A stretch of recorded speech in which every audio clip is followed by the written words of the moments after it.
యెషయా గ్రంథము 30వ అధ్యాయము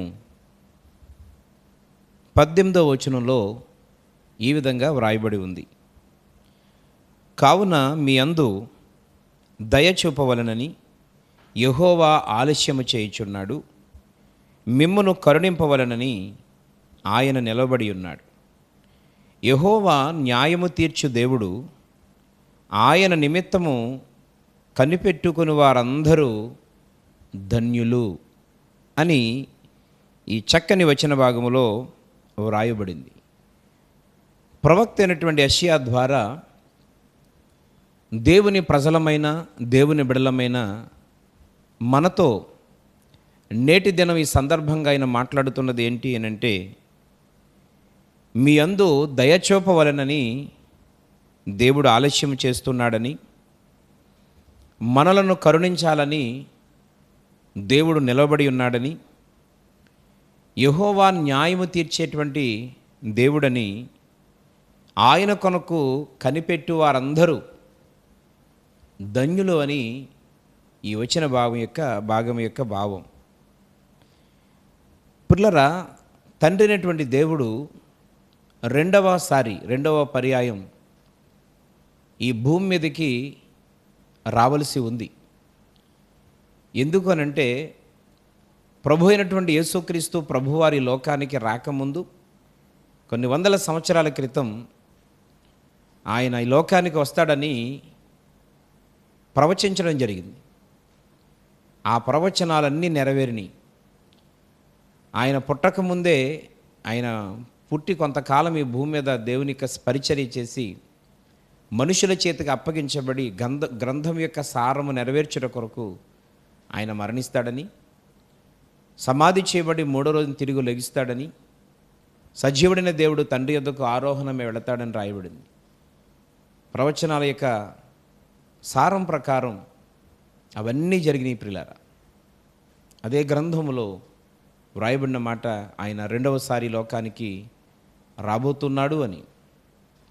ఆధ్యాత్మిక జీవితంలో సిద్ధపడిన వారిని, దేవుని కొరకు బ్రతికిన వారిని, దేవుని బిడ్డలుగా దేవుని కొరకు రోషం కలిగి ఆత్మీయతలో నడిచిన వారందరినీ, వారు మరణించి సమాధి చేయబడిన సజీవులుగా ఉండి దేవుని రాకడ వరకు నమ్మకస్తులుగా ఉన్న వీరందరినీ తీసుకొని పోవడానికి దేవుడు మరలా రెండోసారి లోకానికి వస్తానని చెప్పాడు.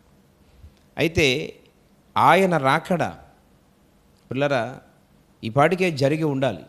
కానీ అక్కడ రాయబడిన అద్భుతమైన మాట, దేవుడు మన యందు దయ చూపవలనని ఆలస్యం చేస్తున్నాడు. ఈరోజు 2 రకాలుగా దేవుడు ఆలస్యం చేస్తున్నాడు. ఒకటి, ప్రియమైన మిత్రులారా, ఈ భూమి మీదకి ప్రభు యొక్క రాకడ ఆలస్యం చేస్తూ ఉన్నాడు. కారణం ఏంటంటే, దేవుని యొక్క ఉద్దేశం ఒకటే, నశించిన దానిని వెతికి రక్షించుటకును, అంత మాత్రమే కాకుండా భూమి మీద ఉన్నటువంటి ఏ ఒక్క పాపి నశించిపోకూడదు అనేటువంటిది దేవుని ఉద్దేశం.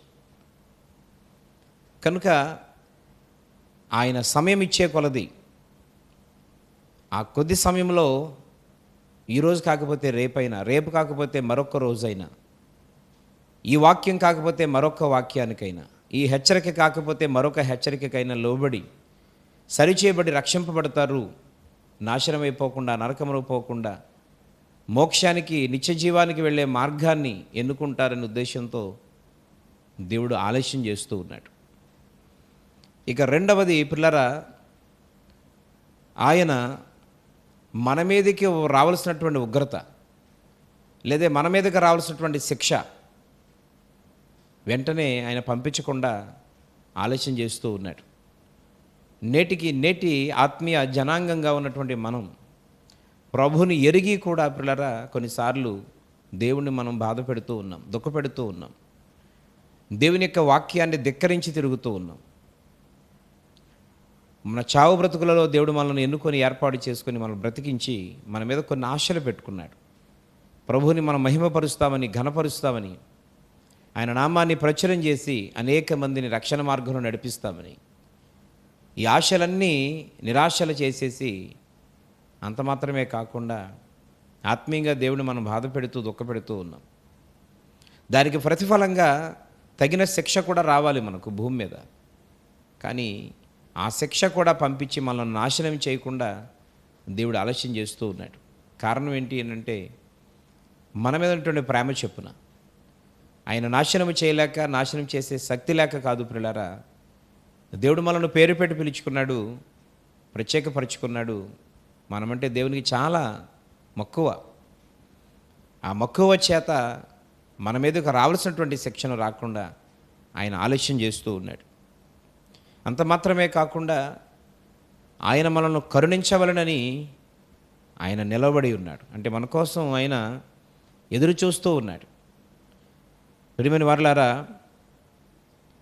ఏ క్షణానైనా దేవుని మాటకు విధేయులమై, ఏ మాటకైనా లోబడి మన ఆత్మీయ జీవితాన్ని సరిచేసుకుంటామని, ఒకవేళ ఇప్పటి వరకు రక్షణ పొందకపోతే ఖచ్చితంగా దేవుని మాటకు విలువనిచ్చి రక్షింపబడతావని ఆయన కరుణిస్తూ, ఆయన మన కొరకు ఎదురు చూస్తూ ఉన్నాడు, నిలబడి ఉన్నాడు.